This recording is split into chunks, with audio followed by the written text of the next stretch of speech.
you actually want an answer for Viking traditions? Sure, because we missed it. I can cut it together. It'll be great. Well, I'm still learning about them because I'm the monk, but yeah, it's the great thing about the show is that Athelstan is really, Michael wants him to be the eyes of the audience. He's the character that is closest to, I guess, a modern Western society that will be watching this show. I mean, he's still very different. He speaks an ancient Anglo-Saxon language and all the rest of it, but yeah, Athelstan, a lot of the audience will learn new things about the Vikings through Athelstan's eyes, and that's great when you get to play a character like that sort of sympathetic character for the audience, you know. How did you prepare for the role? You had the Viking thing, and then you had the Christianity. You had two things you had to keep in mind all the time. Yeah, well,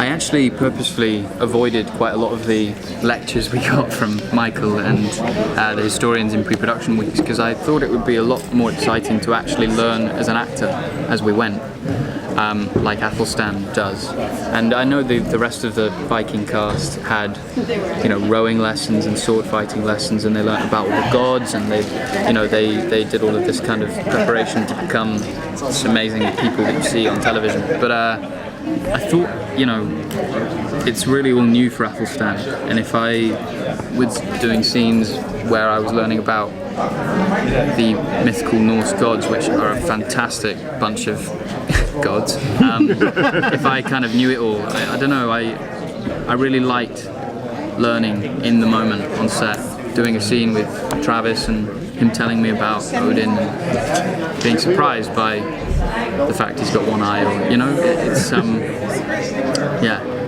I enjoyed learning in the actual scene. What's the most challenging aspect of your character so far?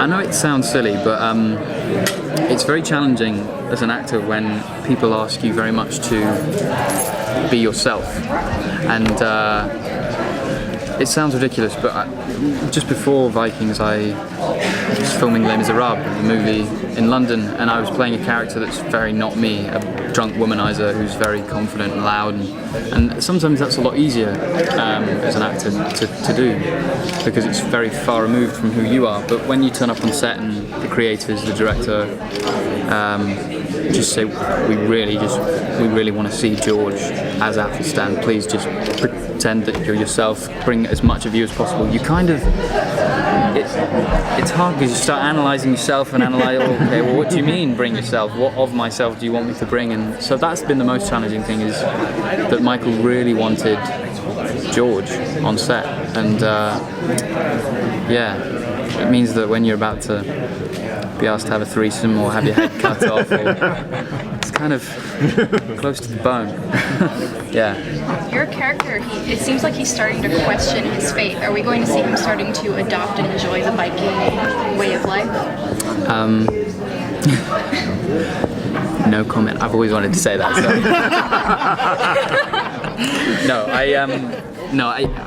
Yeah, what I will say is his character changes so much throughout this first season, and I hope he's a character that people, if they want to go back to the beginning of the series and watch it again, that they get to the end and then they go back and they go, is that the same man? Is that the same character? Oh my God, how much he changed over the course of the series. So yeah, he changes a lot, and yeah, even the most religious of men are still human, you know? Keep watching. Keep watching. Yeah. What do you think it is about your character that made Ragnar, like, not allow them to kill you when they came in and took over the monastery? I think, well, it's a very quick snap judgment that Ragnar makes, and I think it's because Athelstan speaks his language. I think he's about to, you know, run him through with a sword, and suddenly he's presented with this Anglo-Saxon monk that is speaking his language, which is very kind of, surprising to him, and it's definitely the reason why he doesn't kill him immediately. And I think the cogs start turning in Ragnar's brain about, maybe this man might be useful to me, maybe I can gain something from this man, and I think that's why he saves him. And I think just as more and more as he learns about Athelstan and on the boat on the way home, and then with his family back at his own house, he realizes it was a really clever move.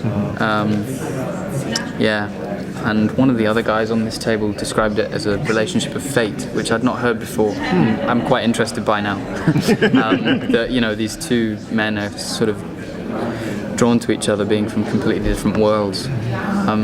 So yeah, it's a really interesting relationship, very complex one, master-slave. What was the casting process like? I had an audition in London with the casting director, Frank Moselle, and I actually had an audition in a really quite fancy hotel in London, in their chapel. It was in the basement. You went into the hotel and you went down into the basement, and there was this chapel underground, which is kind of weird, you know, going to audition for a monk and you walk into this chapel. Usually you audition for things and it's like in a room like this, or, you know, you audition for things in tiny little cupboards, but actually to audition as a monk in a chapel was kind of made my job very easy.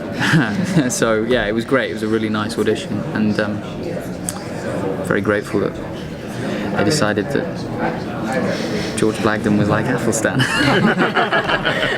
Yeah. So what was it that attracted you to this role? I mean, it was really interesting actually. My UK agent called me up and said, "There's this show about Vikings. Not many people know about it. We can't really tell you what the story is. It's just, we know it's called Vikings. It's on Thursday." I was like, amazing, get me there now.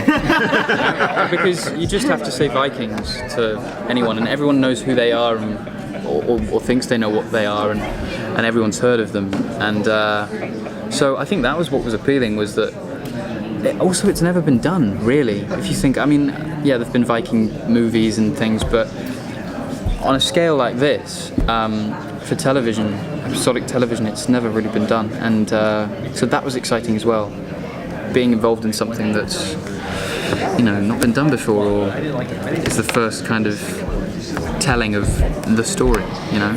It's yeah. If you guys do get picked up for season 2, where do you see your character going? Oh God, do you know what? I would love to be like some kind of warrior monk? Yeah. Of course. I'd love to be like Ragnar's little kind of, I don't know, assistant. Yeah, sidekick. Not assistant, sidekick. You know, I'd love to wield a sword, but, you know, we'll see. I don't think Michael quite has that in mind. I don't know. I just hope that I keep going back to Ireland for the next 10 years. I want to turn 30 on the set of Vikings. It's yeah, it's been so amazing. So we'll see. Fingers crossed. What is it like shooting on location? I mean, I'd never been to Ireland really, and we went to the Wicklow Mountains, which is just the most gorgeous, dramatic, beautiful place. And you know, when you're on the side of this massive lake that's in the basin of these mountains, and they've built you a Viking village, and you're getting off a Viking ship onto a pier and walking into town, you kind of, you really do think as an actor, okay, so when do I have to start working? You know, like when do I have to start doing my job? Because the production values are incredible. They do your job for you, really. You are in this world. You don't have to think about, you know, getting yourself into this kind of world or whatever. It's just there, and the locations were seriously amazing, and you see it as well in the performances. I think you see people like Travis and Gabriel, really, they are part of this world, and yeah, it's fantastic as an actor to get to work on something when you have all of that done for you, you know. Is there anything from the Viking series that you brought with you? Something Viking that, you know? Oh God, if we were allowed to take props, like there wouldn't be a season 2 for that reason. Do you know what I mean? They wouldn't, like, oh God, no, they had a very strict policy. Can you imagine? Like, it was just axes and swords lying on tables all around us the whole time. If we were allowed to like steal them, it would be a nightmare.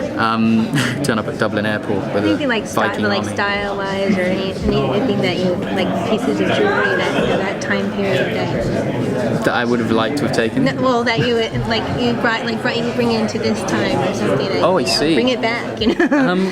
Bring it back. Well, do you know what? I actually a lot of the Viking fashion dictated most of how the UK lived in the 8th century. It's actually, when they colonised the UK in the 9th century, when they got round to it, everyone in Britain started braiding their hair, started wearing lots of leather, and you kind of think of it now, and people are still doing it nowadays, wearing leather and driving around on motorbikes rather than horses and long hair. It's kind of, I don't. Yeah, it's they're cool, you know, they're just cool. They're cool people. Sorry to interrupt you all the time. It's okay. No, you're not interrupting me. Yeah. And when you're in Ireland, how does that affect like the cast, like, you know, together? Does it like really bind you guys together?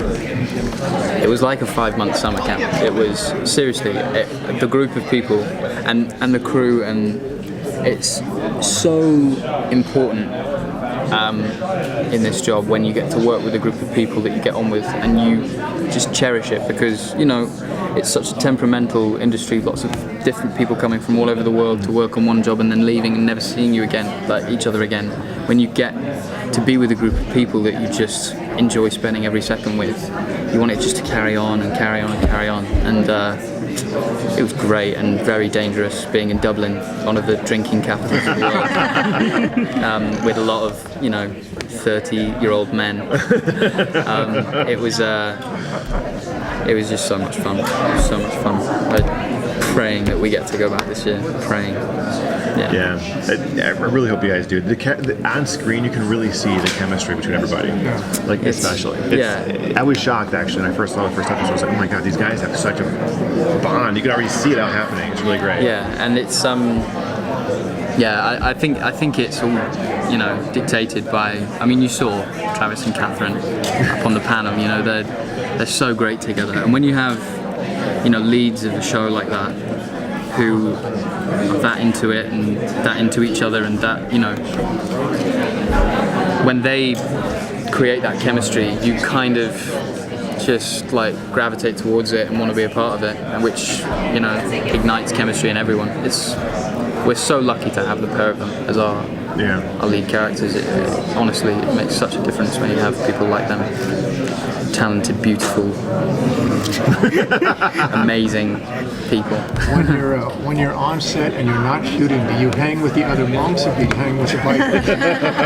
Well, actually, most of the monks are dead come episode 2, so if I just hung with the monks, then I'd be sort of friendless for another 7 episodes of shooting. But it was crazy, actually. I remember we did a whole couple of days shooting the Lindisfarne stuff before the Vikings arrived, and so I was, you know, just me and all of these other monks, and it's kind of 30 guys, all who had my haircut with the shaved circle. And it kind of felt like, oh yeah, I don't feel like a complete weirdo anymore with the shaved circle on top of my head. This is kind of cool. No, but they all died, unfortunately. They all got murdered.